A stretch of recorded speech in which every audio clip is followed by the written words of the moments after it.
In the last lesson, we explored how attackers gather intelligence about their targets.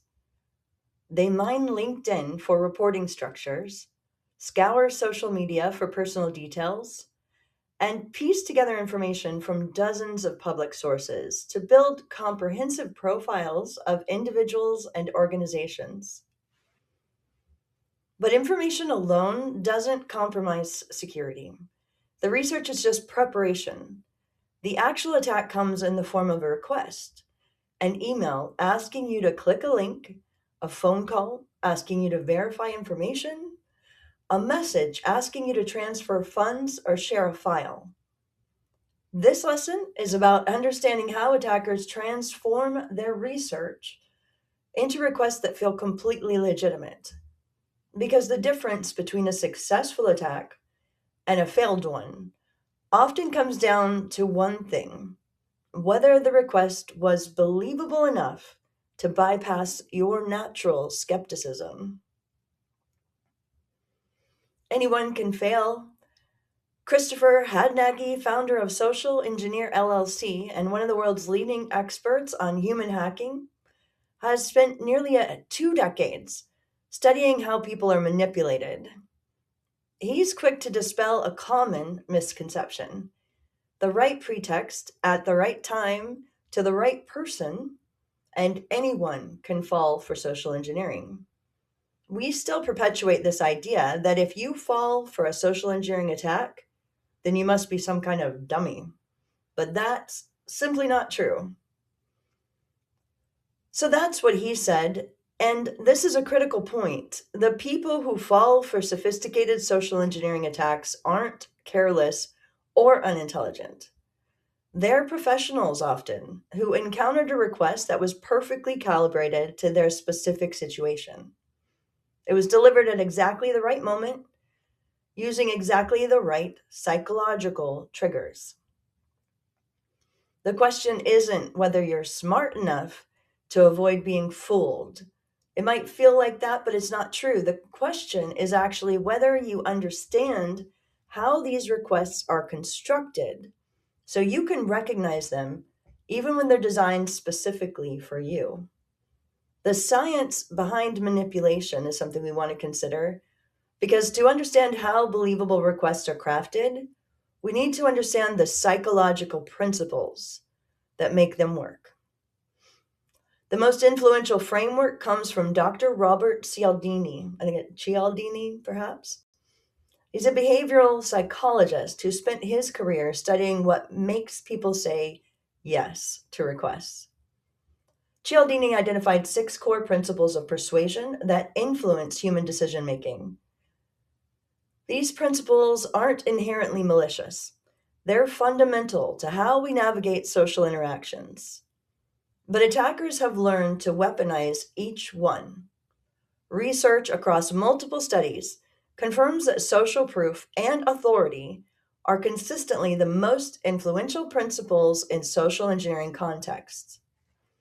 Understanding how each principle works gives you the ability to recognize when it's being used against you. So, authority. We are conditioned from childhood to comply with authority figures. At least some of us are. Most of us. Parents, teachers, bosses, experts were taught that following their direction is right and resisting is wrong. This conditioning runs really deep. So attackers use this to impersonate executives, IT administrators, legal counsel, or external authorities like auditors and law enforcement. An email that appears to come from your CEO requesting an urgent wire transfer triggers automatic compliance instincts. Even though it's a wire transfer, sometimes people do use them. The research from lesson 3, knowing who your CEO is, understanding the company structure, makes this impersonation convincing. Now, for scarcity and urgency, we place a higher value on things that are limited or time sensitive.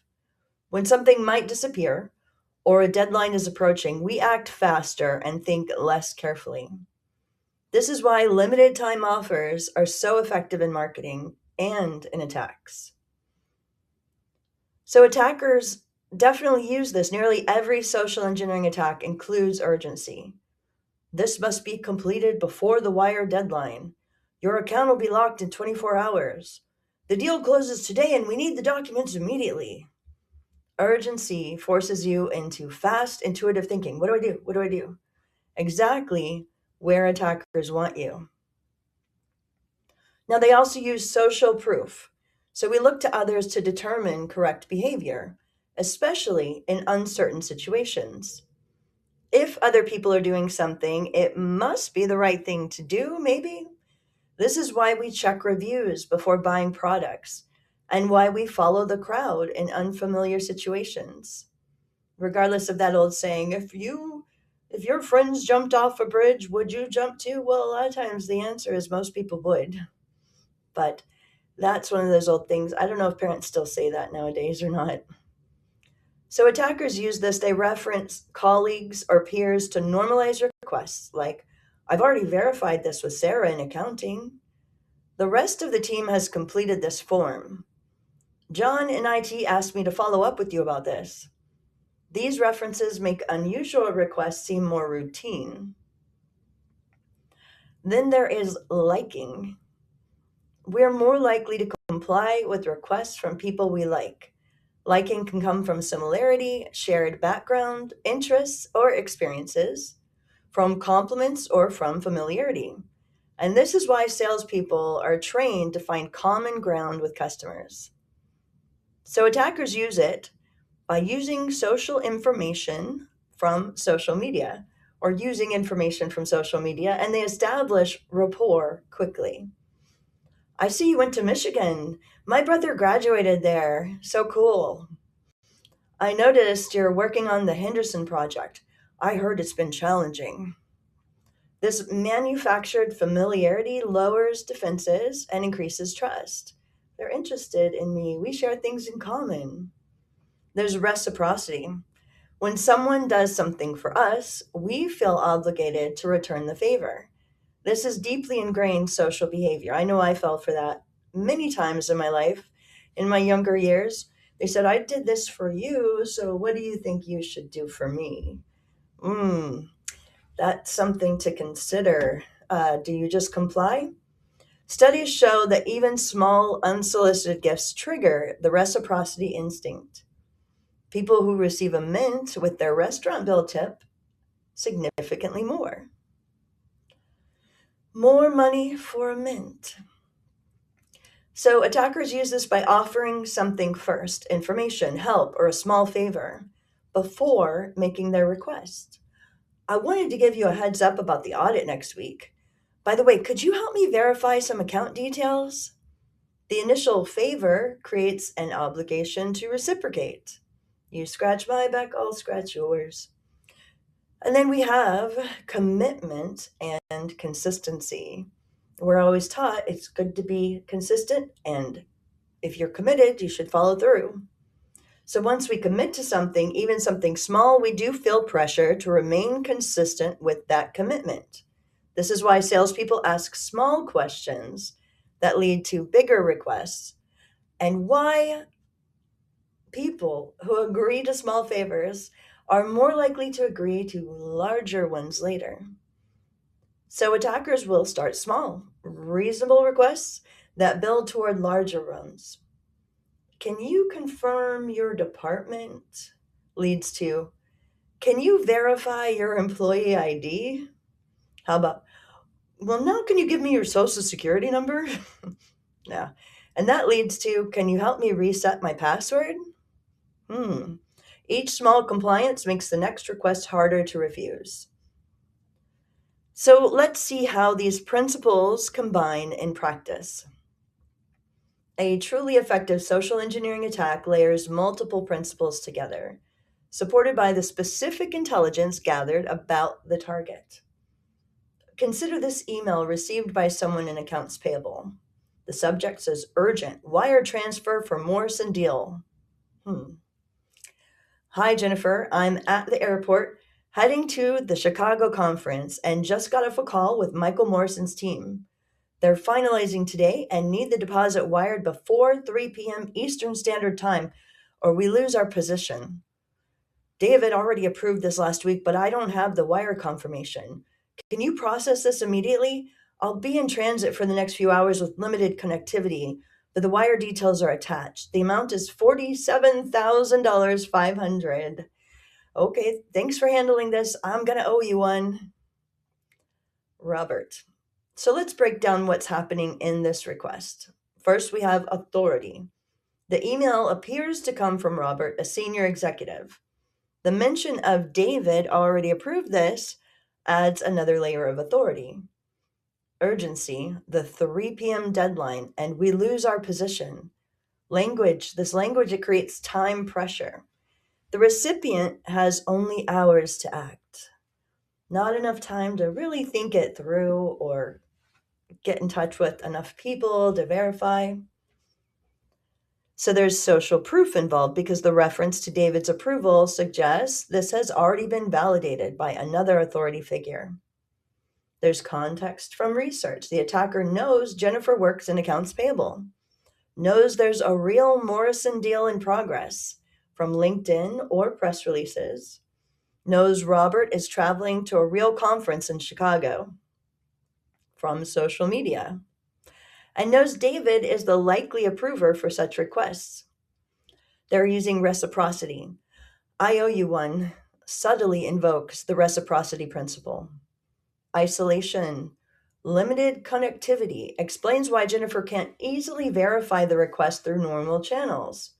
Robert won't answer his phone because he's in transit. Every element works together. The request feels routine because it references real people, real projects, and real events that you know about already. The urgency prevents careful analyses, and the authority discourages questioning. I mean, we know about this stuff. You don't know about it. You should just take care of it. Recognizing the patterns, you want to think about while sophisticated attacks are designed to feel legitimate, there are certain patterns that appear repeatedly.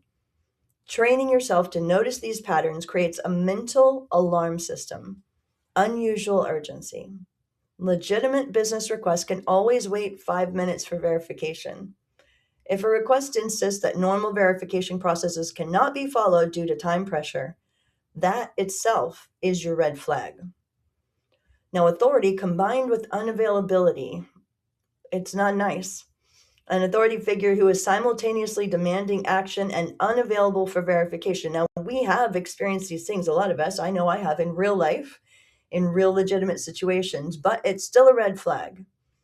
So this should still trigger extra scrutiny. Check with somebody. And then requests that bypass normal procedures. Any request that asks you to skip verification steps, use different processes than usual, or keep the request confidential deserves careful examination. What about emotional pressure? Requests that make you feel anxious, pressured, or afraid of disappointing someone are designed to prevent careful thinking. Attackers want you to feel, not analyze. And unexpected requests involving money or credentials are important to say, wait a minute.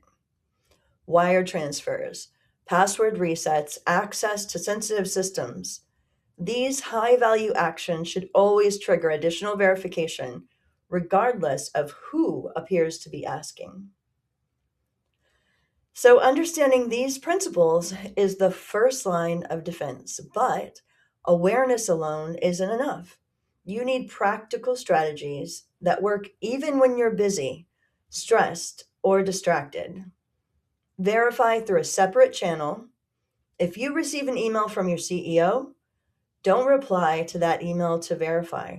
Call them directly using a phone number you already have, not one from the email. Walk to their office. Send a new email to their known address. The attacker controls the channel they initiated. Verification must happen outside of that channel. You want to slow down high stakes requests. For any request involving money, credentials, or sensitive data, build in a mandatory pause. Even 5 minutes of deliberate consideration can break the spell of urgency that attackers rely on. Create verification protocols for financial transactions. Establish clear procedures. Wire transfers over a certain amount require verbal confirmation. New payment destinations require callback verification. Doesn't matter who asks for it, this is the procedure. Changes to vendor payment details require secondary approval. These protocols provide protection even when individuals are successfully deceived. Now, trust your discomfort if something feels off. Even if you can't articulate why, honor that instinct. Your gut says, I don't know about this. Honor that. Your subconscious may be detecting inconsistencies that your conscious mind hasn't yet processed. It's always better to verify an unusual request than to regret acting on a fraudulent one. So, a few summarizing pieces. First, anyone can be fooled by the right request at the right time. Falling for social engineering is not a matter of intelligence, it's a matter of encountering an attack that was precisely calibrated for your situation. Second, attackers weaponize fundamental human psychology. Authority, urgency, social proof, liking, reciprocity, and commitment are the tools of persuasion. Recognizing when these principles are being applied helps you pause and evaluate.